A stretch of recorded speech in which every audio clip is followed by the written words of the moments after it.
Today we'll explore how to practice stillness in spite everything that is going on around, and how stillness helps to heal the self, relationships with others, and the nature.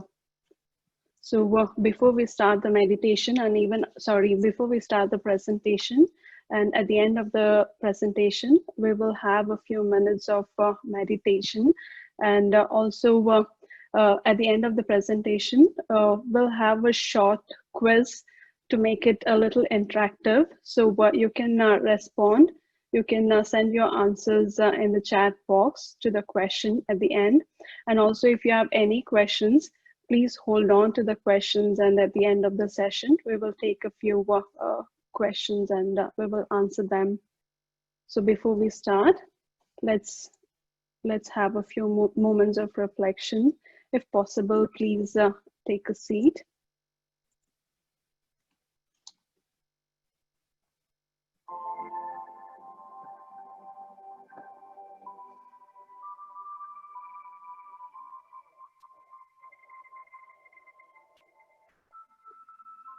Through our mind, let us travel to a beautiful place in nature.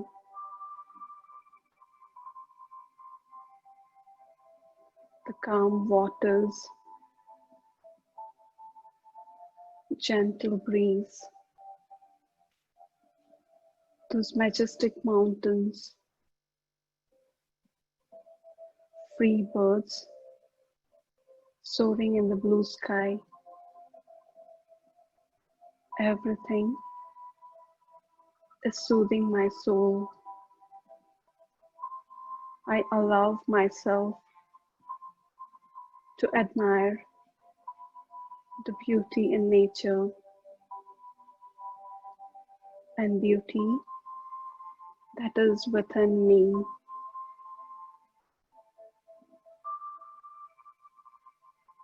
I am still.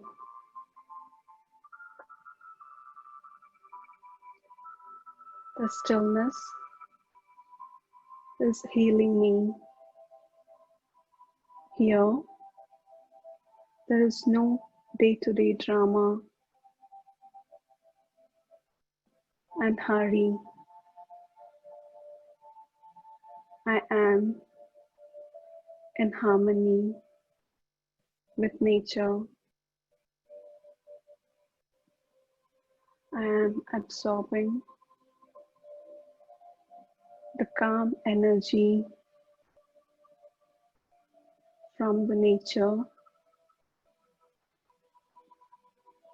and sending my peace, power, and wisdom back into the nature. In this stillness, I find my healing. Om Shanti.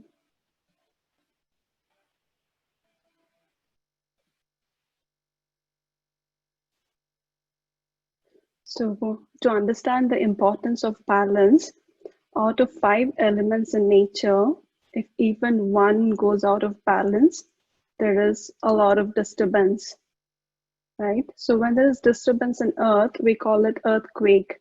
And when it is there in water, we call it floods. And air, we call it storm. And disturbance in one element can lead to disturbance in other elements as well. So for example, if there is an earthquake in the sea, then it can lead to floods, and storm can lead to wildfire. So it is important that there is balance between all the elements and every aspect.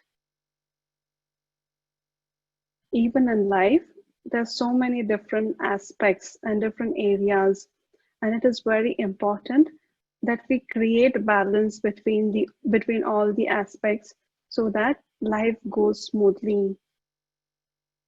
So there is spiritual aspect to it, family and physical health. and intellectual and social. So we need to have the wisdom to position each aspect in the right way. For that, we need wisdom to understand the importance of each aspect, and also so that we can spend the time that is required to nurture that area. So there is balance between everything. And also when we are going through life, so with different circumstances, it might go a little imbalance. So we need to have constant review. For example, sometimes we because of the workload, we might be spending a lot of time just on work or somewhere else. So in social gatherings or etc. So we need that if there is any disturbance that we are experiencing, so we can go back and review the energy and how much importance we are giving to each aspect. So if we review our own life, so we've been moving from one task to another without giving a pause. And sometimes we are also multitasking. We are doing everything all at once. So there is no pause. And we also are playing so many different roles as a mother, as a wife, as a child, and as a professional, right? And along with all that, we are also being so busy keeping up with the social media trends. So there's so much that happens in the virtual world to keep up with the news and see what others are doing. And also, so there is a lot of peer pressure as well. So we need to keep up, and we are so busy. So with all this, if you look back and see, when was the last time we just sat doing nothing, or we lay down and just stared at the ceiling? When was that? Right? We are constantly being stimulated by a lot of things, text messages and different games. We need the stimulus. When was the last time we embraced boredom? So I'm using the word boredom intentionally because boredom is not some emptiness, or it is not something, a negative thing, but it is just an absence of stimulus. So we constantly want some agenda, or we want constantly be stimulated by text messages or some games or social media and see what is happening in others' life. So we are not taking any break and have that pause and embrace that pause. If we look back, when I was a child, I would do that. I would lie down on bed and do nothing. Right? There are so many experiments that is done. So one of that was to a group of people that given some boring work of copying certain thing for a little while, and after that boring work, they gave something creative. So when they did that, they did better in that creative work after that boring task, whereas compared to the other group where they had given stimulating task both the times. So their creativity was not the same. And even an airline company had done an experiment with children that on a long flight, the first time they gave a lot of toys to the kids. So when they had a lot of options, they were being distracted because they had so many options. The more stimulus I have, the more stimulus I need. And the second time, they gave a few number of toys to the kids, and the kids were engaged for a little longer time. And the third time, they gave just a book and a pen. So this time, the children were more engaged for a longer time because they were less distracted. All they had was a book and a pen. So they were engaged in that. So if we look at ourselves, we are being stimulated with so many different things and we don't find time to just sit with myself. Or even when we go for a walk, we want music. We want some kind of stimulus all the time. So we need to check, when did I go for a walk without anything? I spent time with myself without an agenda. So these days we feel agenda is very, very important because otherwise we get distracted. So without distraction and without an agenda, if we can spend some time with ourselves, then it'll be very beneficial. It is very important to take a pause so that I can regain some mental energy. So let's try to read this. How easy is it to read this versus this?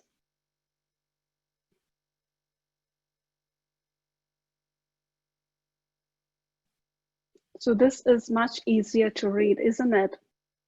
The only difference in this slide is those spaces. Just with those spaces, everything looks easier to read and we can read with more clarity. Similarly, we also need these pauses in between when we are doing multiple things, right? The words remain the same. Similarly, everything that is external, my responsibilities, my relationships, my tasks will remain the same.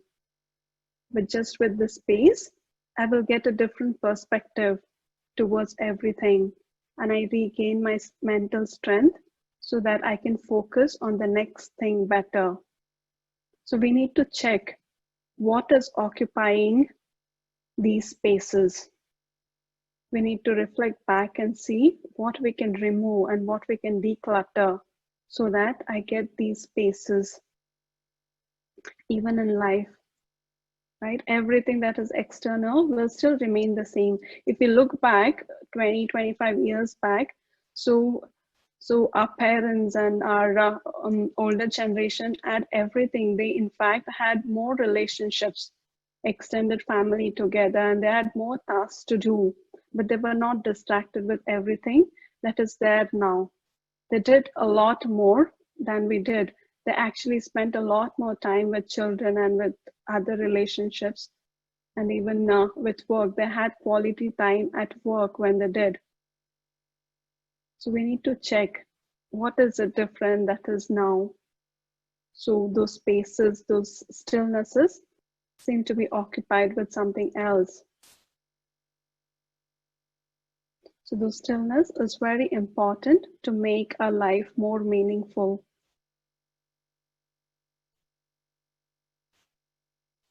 So when we have those stillnesses, when everything is in harmony, then we can heal ourselves. So when there is a situation, when situation happens, so before I go on to the next one, I can take some time to reflect back. And if I need to correct anything in my thinking, I can correct and move on instead of carrying what happened from one situation to the other, from one relationship to the other. We seem to mix up everything. That is because we are not taking those moments of stillness in between.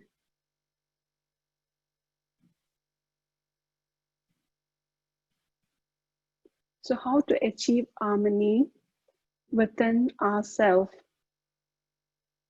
and with the body and with others, with other relationships around and with the nature. So at BRAHMAKUMARIS, we greet each other with Om Shanti.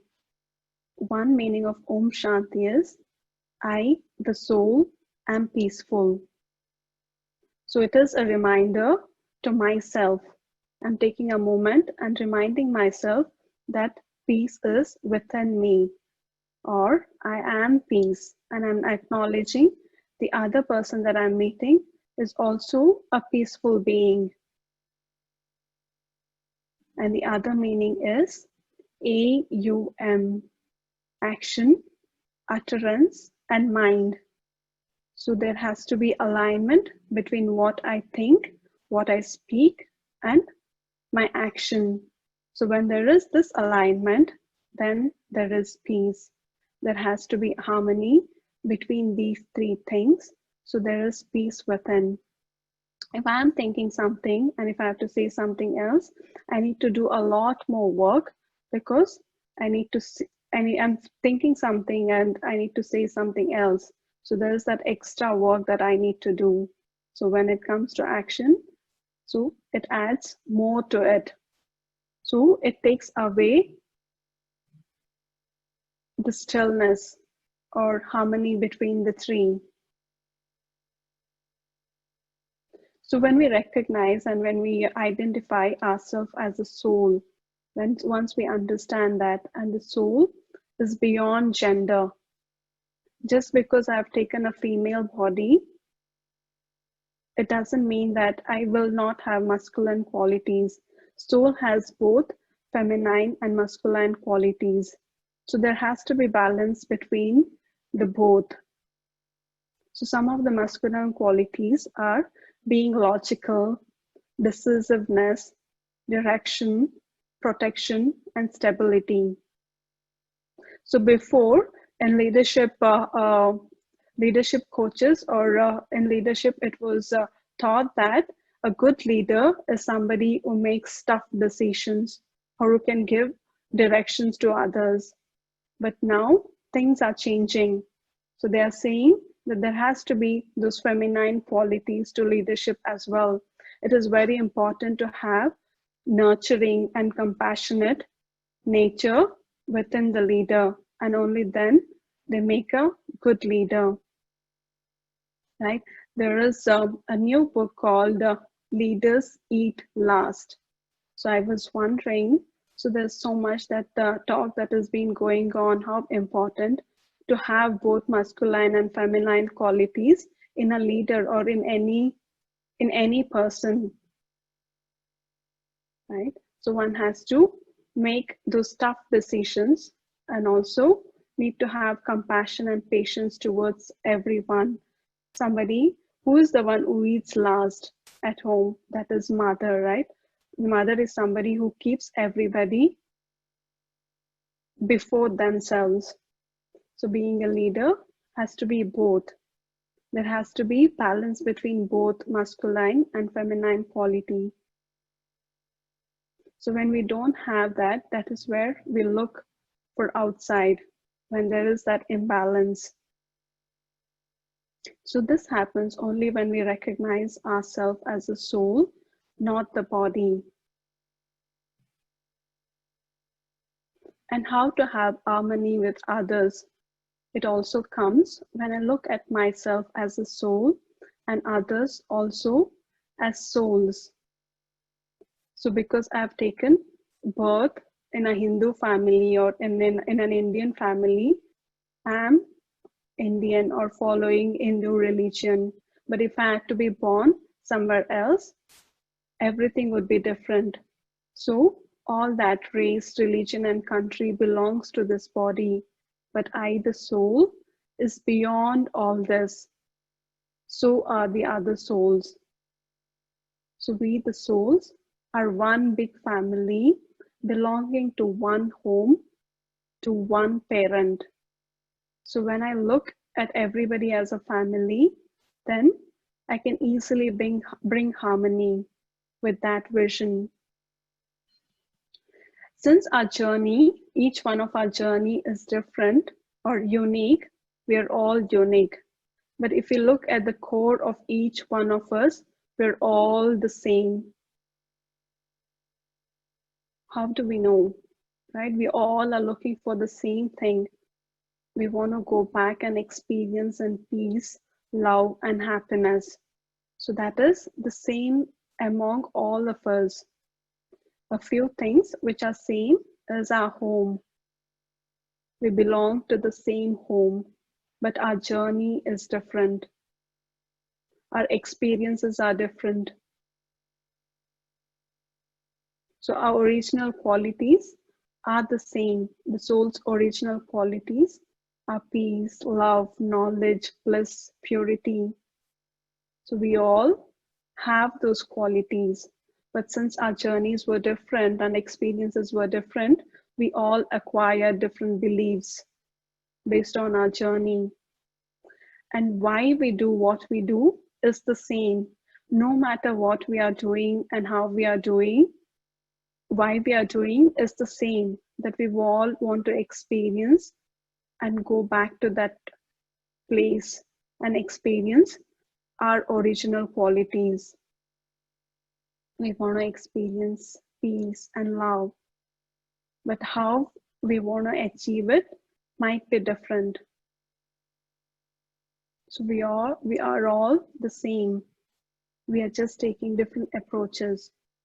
So when we understand that, then we can look at ourselves and others with a different perspective, with little more understanding. So when we understand, along with all that, when we understand the spiritual power and how we can apply each spiritual power in different situation, we can bring harmony, not just with others, but within ourselves. So there are 8 spiritual powers. We will go through one after the other. So the first spiritual power is the power to withdraw. And the example that is given is of tortoise. The speciality of tortoise is whenever there is a danger, it takes its head and the limbs within its body, which is hard, which is of shell. So it takes its limb and head inside when there is a danger. It is present there in that moment, and it is observing everything, but it takes the limbs inside. So which means whenever there is a situation, it's important that we detach from the situation and go within and make sure we are not affected by the negative things that is happening around. So I need to protect my inner stability. So I need to make sure I'm not affected by what is happening around. I'm there. I'm involved in the situation, but I'm not affected. I need to protect myself so that I have the strength to give to the situation what it requires. So it seems there was a boss, and the boss shouted at his employee, and the employee comes home. He's disturbed because his boss shouted at him, and he shouts at his wife when the wife serves him dinner. And wife doesn't understand why her husband shouted at her. She gets disturbed and she goes and shouts at her child. And the child gets angry because his mother shouted at him, and he goes out and throws a stone at the dog. And at the end of the day, when the boss is having dinner, he realizes that he simply at all shouted at his employee for a very small reason, and he feels very bad for the employee, and he decides to go to the employee's house, and he comes to the employee's house. When he's coming, the dog also is angry, and it seems the dog goes and bites the boss, right? So in the whole chain, just because nobody took care, it was a whole chain. The anger went from one place to the other. So in that entire chain, if just one person had to take care and withdraw from the situation and take charge of themselves, then it wouldn't have gone to so many people. So it is very important to withdraw, and we have been also reading about the power to withdraw in this situation, COVID situation, how important it is for each one of us to take care so that the COVID doesn't spread.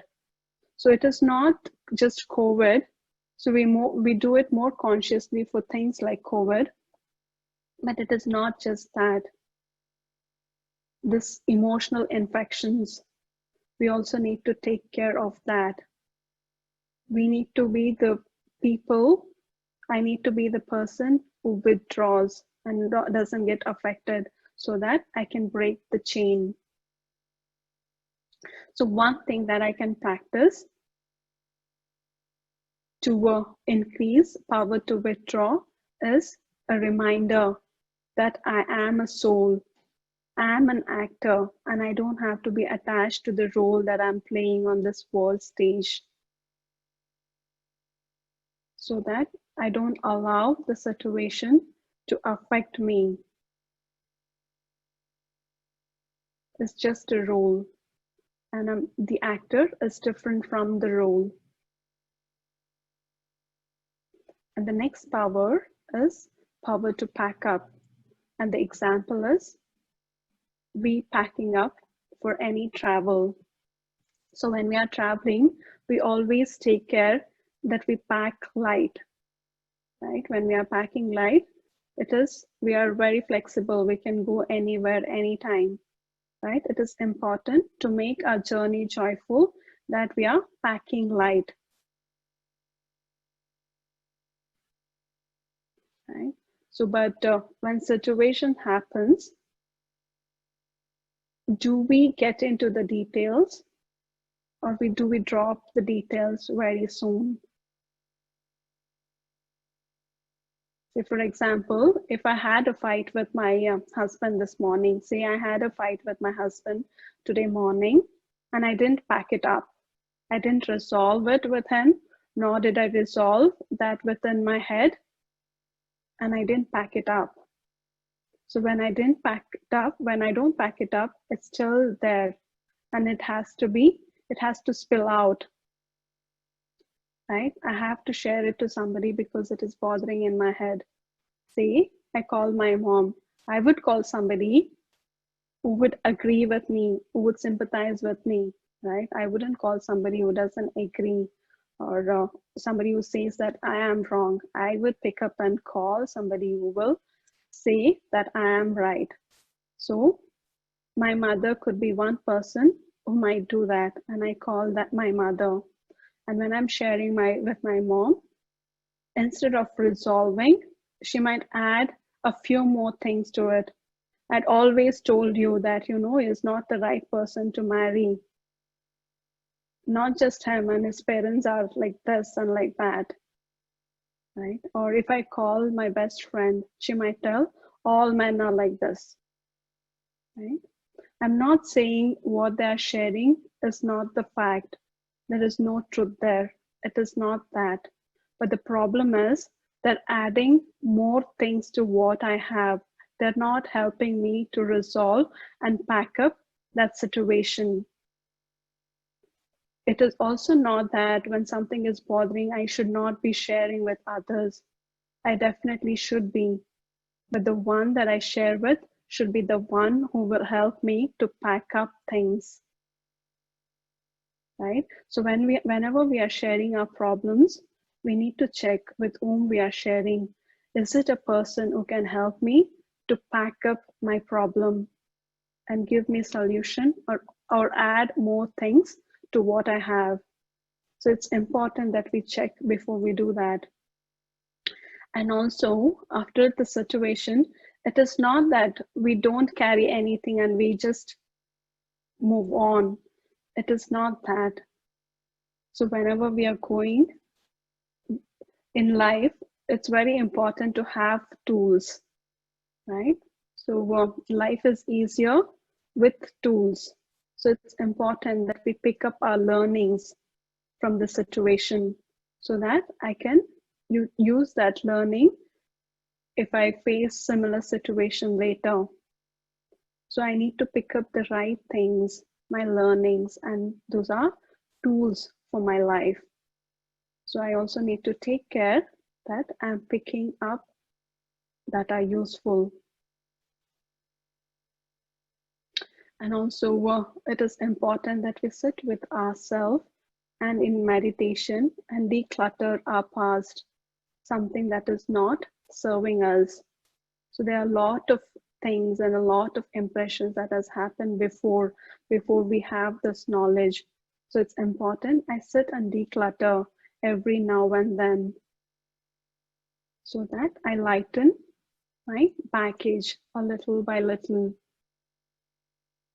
And the practice that I can have is that I am an angel. So we know angels are always light. They come, they give, and they fly. They don't take anything. Their purpose is to give and to help and to be light and be flying. Only when we are light, we can fly. So we can have this practice that I am an angel. So the next power is power to tolerate. And the example that is given is a boy is hitting stone to the tree. And the tree will give fruits, right? So whether somebody goes lovingly and picks up a fruit, the tree will give fruit. Or if somebody hits a stone, it still gives fruits. Why? Why does it give fruits?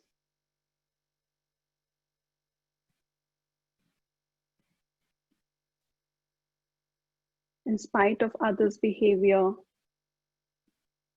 why does the tree give fruits?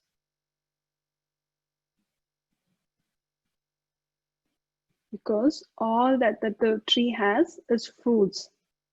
Because the tree has fruits, it is giving fruits. Suppose if there were thorns in the tree, if I had to hit a stone to that tree, it would give thorns because it only has thorns to give, right? So similarly, what I have is what I can give. So tolerance is not what I do in that moment or in that situation. It is not that. Tolerance is what I've been filling myself with.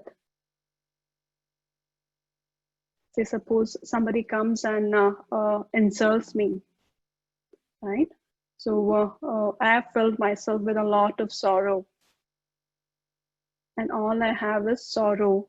So because that person insulted me, because I have sorrow, I might feel bitter about that person, and I might say something that is hurtful back, because all I have is sorrow, and all I can give is sorrow and feel bitter.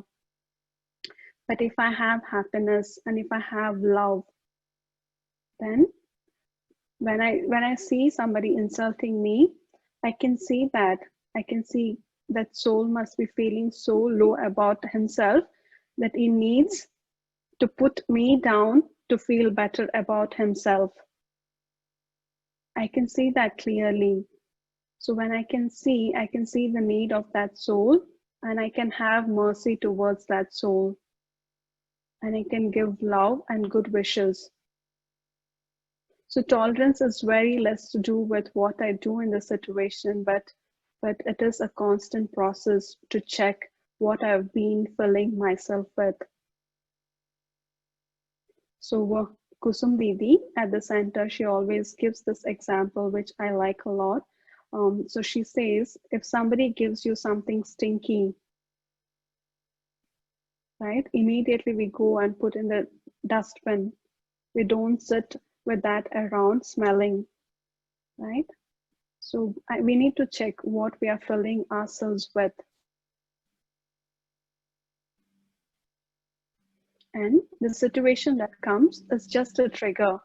I give what I have, and that is power to tolerate. And a lot of times, a lot of us think that if I keep tolerating the other person, then they take me for granted. In one of the classes, I heard this, one of the sisters shared, which is so beautiful.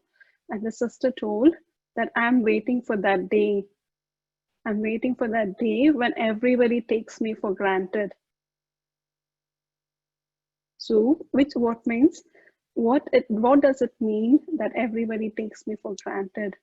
It means no matter what the other person is giving, all I can give is love and good wishes, because I'm filled with just that. So it is a powerful place to be, that if everybody can take me for granted. So the practice that we can have to improve power to tolerate is, I see only specialities in others. So what I see is what I'm filling myself with. So if I have this practice to see only specialities, I'm also filling myself with specialities. And it also helps when somebody is behaving in a wrong way. If my attempt or intention is to just see the speciality, and if I have that practice, then I'll find a way to see speciality in them, so that my attention is taken away from something not so good the other soul is doing. So it is a good practice to have, to see only speciality in others. So automatically, power to tolerance will increase. The next power is power to accommodate or accept. And the example is of water. What is the nature of water? Nature of water is to be cool, and it constantly flows. Right? When it is flowing, if there is an obstacle, it makes its way and it flows. And the flowing water, if we take in a container and keep in a container, it never complains. It just take the shape of the container and it stays there peacefully. Right? So power to accommodate is pass through obstacles. Similarly, when we are outside in a different situation, we need to, there are so many different sanskars that we come across. As we discussed, everybody's journey is different and everybody has picked up different sanskaras. So I need to have acceptance towards everything. But when we are doing all that, in the name of adjusting, we also need to make sure that we are not giving up on our values. So we need to adjust with people, but in that name of acceptance or being adjusted in the name of adjusting, we should not give up our values. Same as water, right? Once we take in the container, if we put the water back, it flows because its nature is to flow. Similarly, we have to hold on to our values. And accepting something doesn't mean that we are agreeing. Acceptance and agreeing are two different things. Say, suppose if the other person is smoking, I might not be in agreement with smoking, but I can still accept that person.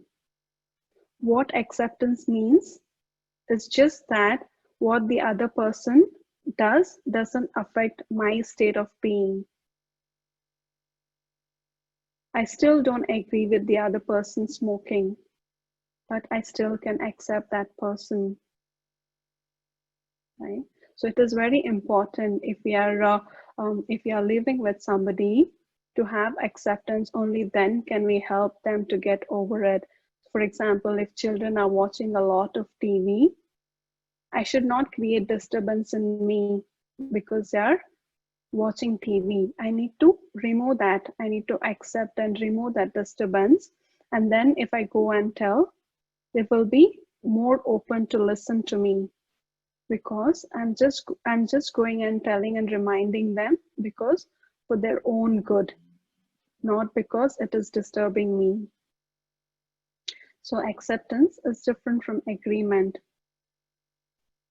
And the practice we can have is soul on a journey. All of us, we are souls. We are on a journey and we have picked up different things. So we are all unique. So I should not be expecting the other person to be same as me. I, in fact, should appreciate the differences, different ways of doing things. We are all unique.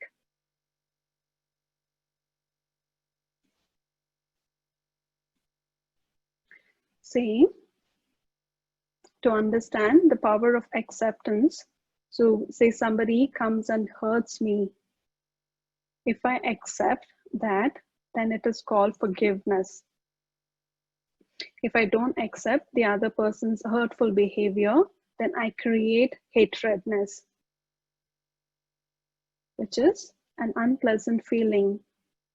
And if there is uncertainty, say I go for a bungee jump, or if I want to do skydiving, there is uncertainty, right? So when I fall from such high place, there's uncertainty. There's no certainty that, all my parts will be together. But when I go for skydiving, I accept that uncertainty and it becomes adventure. But in business or in other relationships, if I'm not accepting that uncertainty, it becomes fear. It's the same thing. The only difference is whether I'm accepting it or I'm not accepting it.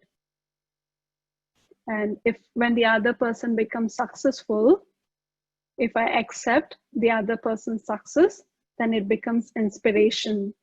I get inspired by others' success.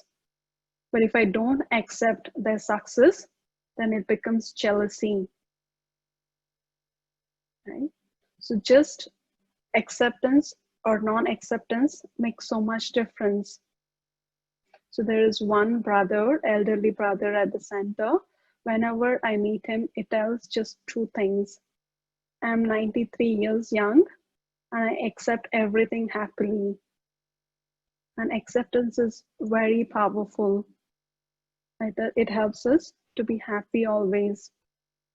So something plus acceptance leads to a pleasant emotion, like forgiveness, adventure, or inspiration. Something minus acceptance leads us to an unpleasant emotion. So whenever there is disturbance means I'm suffering an unpleasant emotion. So whenever when there is disturbance, I should not be checking what or who is disturbing me. But the thing that I need to ask is what I'm not accepting, which is causing disturbance in me. So there is something that I'm not accepting, which causes disturbance within me. It is me. It is not the situation. It is not other person.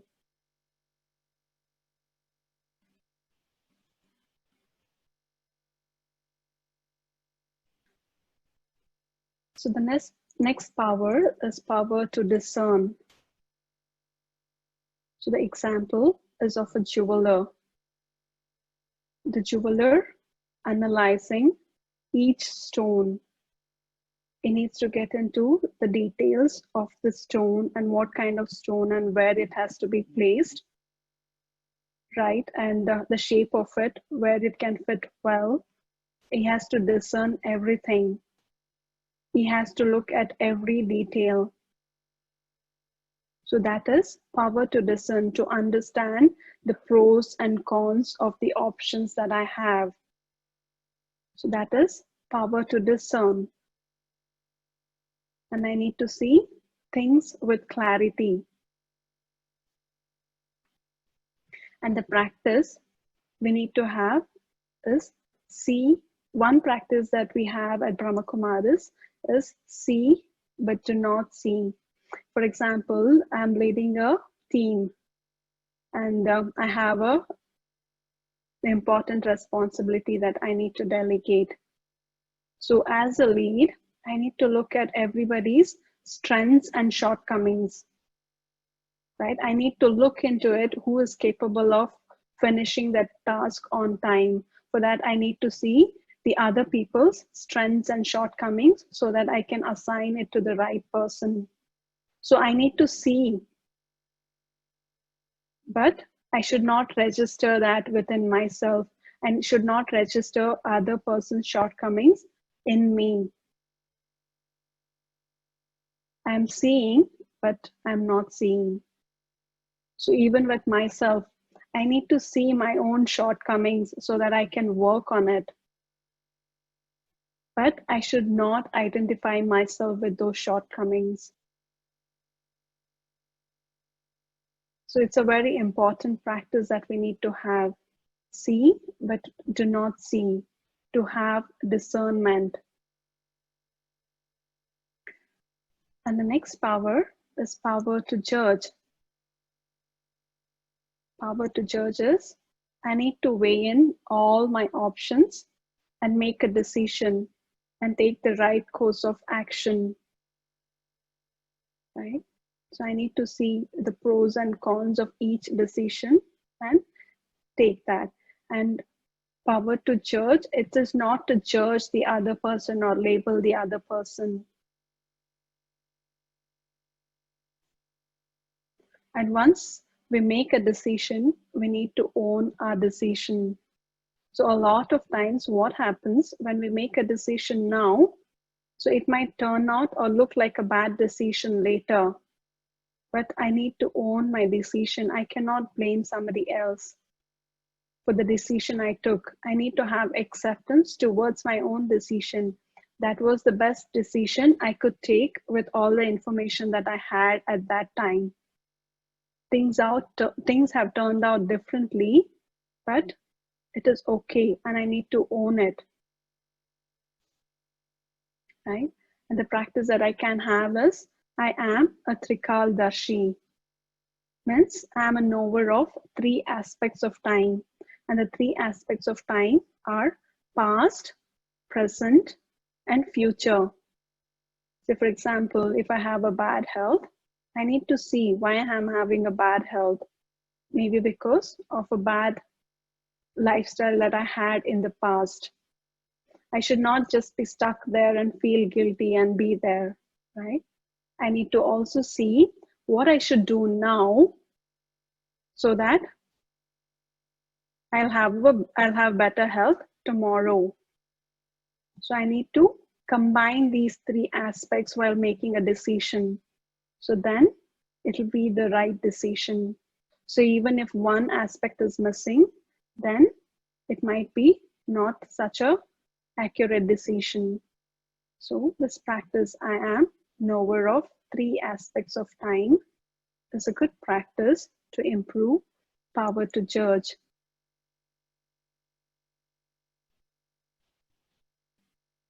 And the next is power to face. The example is the lighthouse, and there is high waves, right? So in life, there are a lot of situations that come our way, and we cannot go back. We need to face the situations. For that, we need to have power to face. So something like natural calamities, I cannot do anything about it. Or if there is a death in the family, so I cannot do anything about that. So I need to face it. I need to accept something I cannot change and change something that I can change the changeable. So if there is something that I can change, then I need to face it and change. If there are shortcomings within me, I need to face the shortcomings and change them. And power to face is not to confront somebody. It is in fact very much to do with ourselves, to face our own fears, to face our own shortcomings and things that are not serving us. So the practice is, I am a child of God. to face anything, we need strength. I need to remind myself whose child I am. I am child of that Almighty, and I have all the power to face the situation. I need to feel powerful so that I can face it. So we can have this reminder, I am a child of God.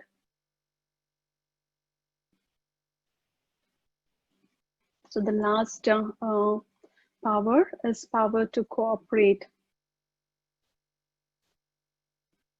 So number of people pushing the boulder together. If it is just one person, the boulder might come over that person, just because there is that equal force on the other side. They're able to move the boulder up. So it is very important that we have that power to cooperate. So when I cooperate, I also get cooperation. So alone, I go fast. So if I don't have dependency, I can go fast, right? I can march forward fast, but together we can go far. So if I'm alone, I can go only for a little while, but together it is a lot of fun and it is much easier. So we can go far. So with my understanding, I always thought being independent is the ultimate way to be. I'm not dependent on anybody. But more and more we learn in spirituality that being interdependent is the ultimate way. We need each other, right? But to be truly interdependent, I need to move from dependent to independent first. Only when I become independent can I truly be interdependent, right? When I'm independent, when I understand how to do all different things, so that I know how much time and how much effort it takes to each and everything, so that I'll be able to appreciate the other person and the other person's effort, and I can take and give more. So the way to go is from being dependent to independent, and from there to interdependent. So to be truly interdependent, we first need to become dependent. So that is power to cooperate. So last year, in one of the retreats, we were asked to take one power to practice.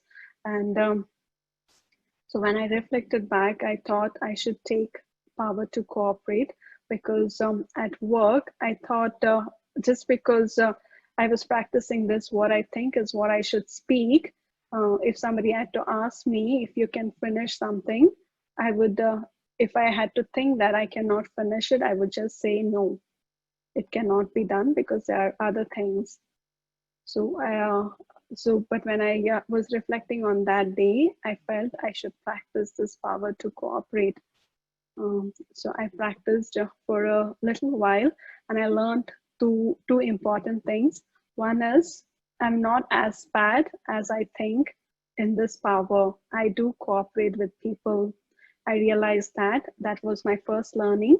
And the second learning that I had was, when I was trying to cooperate, I was stretching my comfort zone. So when I was trying to be cooperative, it is not how much I can give, it is how much the situation needs.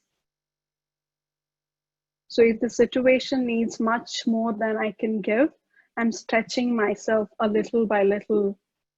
So the more I stretch my comfort zone, the bigger my comfort zone is getting, right? So it is very helpful to expand our comfort zone, to make our comfort zone bigger and bigger. So with this practice and with this attention to power to cooperate, it kind of expanded my comfort zone at work and different areas of life. So it is not how much I can give, but it is how much the situation requires.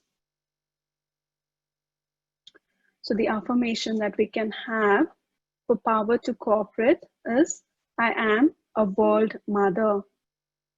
A mother at home cooperates with everybody, no matter what the task is, no matter whom for it is. She cooperates with everybody, right? But when I think that I'm a world mother, I'm a mother of this whole world and everybody, then I can cooperate with everyone. So when I cooperate, I automatically will get cooperation.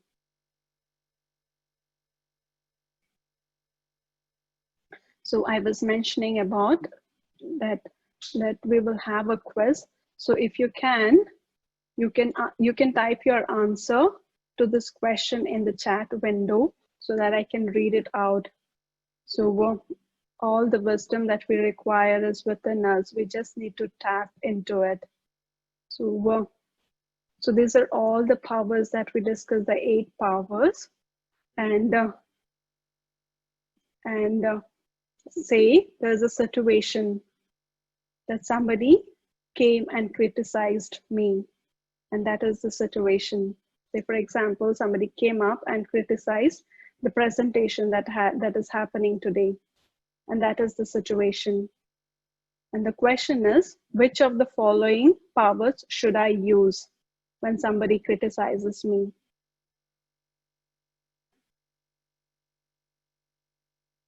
I'll give it a few moments for all of you to type.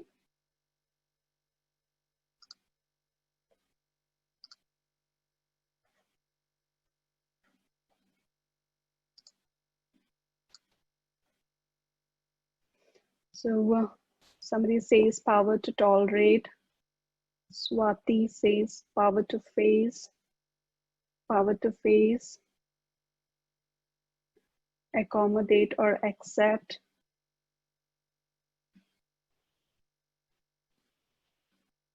Power to tolerate. So there are a lot of answers with power to tolerate. Thank you everyone for responding. Let's see what. So it was a tricky question. So the question was, which of the following powers can I use? So in fact, somebody comes and criticizes me, right? Somebody came and criticizes. When somebody criticizes, which means they're giving some inputs to me, right? So it is helpful to me if I can remove the force, that negative words or negative energy that is coming with. If I just remove that force, that is a good input for me to work on, right? So the first thing that I can do is to apply power to withdraw. I need to first make sure that I'm not being affected by the words or the force that are coming with. I need to protect my stability. So I can apply power to withdraw and power to tolerate, and I can give them good wishes or be thankful for their feedback, right? And accept their temperament. And I need to have power to discern. I can apply power to discern, to check as to what is true with all the feedback that they've given to me, what is really true and useful to me. I need to discern what it is, right? So that I can pick what is required after discerning. And once I have that list, a short list of what can be useful, then I need to compare it to or check or face my own self. What are my shortcomings, right? I need to face my shortcomings, and then I can judge, I can make a decision on the course of action that I need to take. And then I can pack it up. At the end, we pack things up. We could pick up the learnings and we pack it up so that it doesn't disturb, or we are not carrying the details and burdening ourselves. right? So in any situation, it might not be just one, but if I see, it feels like the power to withdraw is something that we apply first, and in between a few other powers, and then at the end we might apply power to pack up. Thank you everyone for answering the question. So this leads to the end of presentation, and let's understand how stillness, how we can get stillness through Raj Yoga meditation. So in Raj Yoga meditation, we learn about ourselves and we understand our own inner qualities, original qualities and inner treasures. That everything that we are looking outside is within us. So every time we sit in the meditation, we tap into our intuition, and everything that we need, all the answers that we need are within us. And we can experience stillness when we anchor ourselves to the truth, the supreme, who is constant. So instead of being anchored to the uncertainty, we can anchor to that truth, God, my Father. And in Raj Yoga meditation, the knowledge tells me about my own journey and the journey of others, which helps me to accept all different sanskaras. So when I accept, I can experience stillness. There is no disturbance. So through Raj Yoga meditation, we also learn the importance of time and what time is it, the gift of the time, the current time. So when I understand that, I can be present in every moment and do the things that is beneficial for me, not just for now, but for even in the future. So I highly recommend, if you have not done Raj Yoga course, please register yourself and do the course. The knowledge and the meditation definitely helps to see life and things differently and to heal ourselves. A little bit about the organization. The organization was founded in 1937 and it is a non-profit organization. And we have a global presence with over 8,000 centers across 130 countries. And there are million practicing members worldwide. So there are million of people who are taking benefit from this. The motto of the organization is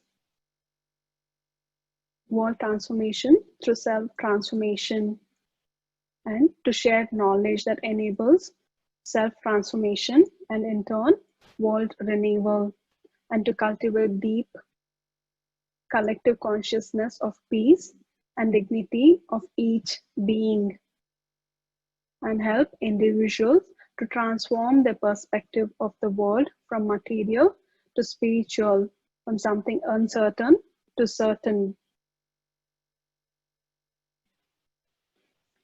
A bit about Silicon Valley Center. Silicon Valley Center is led by Sister Kusum Keshriwal. She's been the director of the center for the past 25 years. So I should say that she is the leader who eats last and makes tough decisions. So she has a very good balance between the both. And we all are learning from her, watching her very closely. And we offer Raj Yoga meditation courses, seminars, now there are webinars and events, and living value and parenting classes every Sunday. And the location is this. And yeah, we have a special announcement. Next Saturday, we have a webinar from Sister Sunita from Mount Abu. So the topic is, are we independent? So she's a very good orator. Please do register, and please note the webinar is not from 12 to 1, but it is from 5 p.m. to 6 p.m. Do register and take benefit. So Dr. B.K. Sunita from Mount Abu. The upcoming events. So we have 3 Raj Yoga meditation courses starting from next week. The Hindi is starting on July 4th, 10 to 11 a.m. And we also have a new batch, and we are starting in Gujarati. It is starting also on July 4th, 10 to 11. Please register and also let your friends and family know about it. And in English, it is starting in July, on July 11th, 6 to 7 p.m. We have living value classes for kids every Sunday, 10 to 11 a.m. Art of parenting classes every Sunday from 2 to 3 p.m. For Raj Yoga course and other classes, we can register at our website, svbrahmakumaris.org. So considering time, we can take a few questions. If you have any questions, you can put it in either the chat window or Q&A. Om Shanti sister, thank you for such an intuitive session. We have, it's not exactly a question, but I'll read it out. Acceptance is not always forgiveness. It is sometimes a compromise. That is the statement. So they want to know your thoughts on that. So compromise is when I'm doing something that I don't want to without accepting it. So when I accept it, there is no disturbance. But when I say it is a compromise, then there is that disturbance. I'm still doing what I don't agree with, but without acceptance. So as we discussed, agreeing and accepting are 2 different things. Acceptance only means that something is not disturbing me. I might still not be in agreement with it. Right? Compromise is that I'm still doing what I don't agree with, but I've not accepted it. Hope that answered the question or helps in understanding. Thank you so much. Thank you so much. Yeah, we don't have any more questions. Okay, let's have a few minutes of meditation.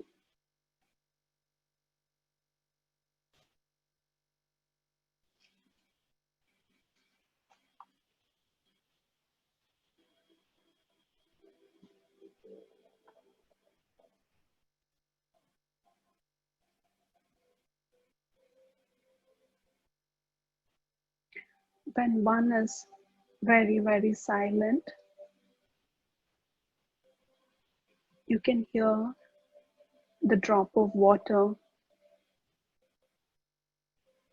Similarly, when one is silent,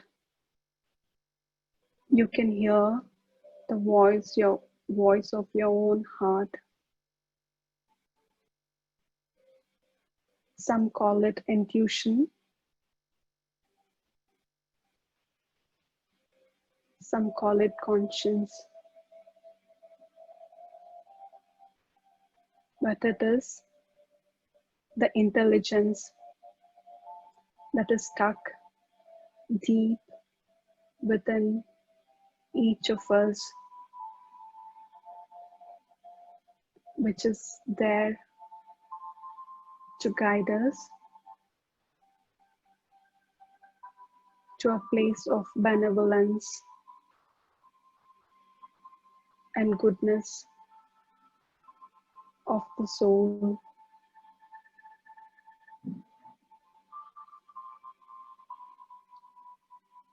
To tap into the intuition, we need a simple practice of going beyond sound. and the inner chatter.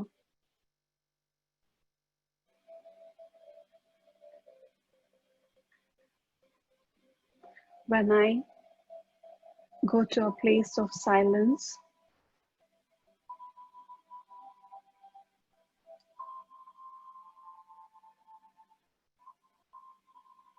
to a place of stillness,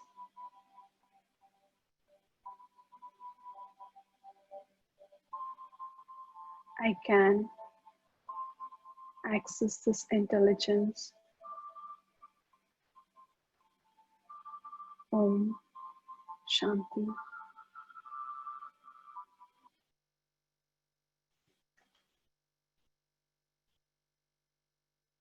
Om Shanti, everyone. Have a peaceful day.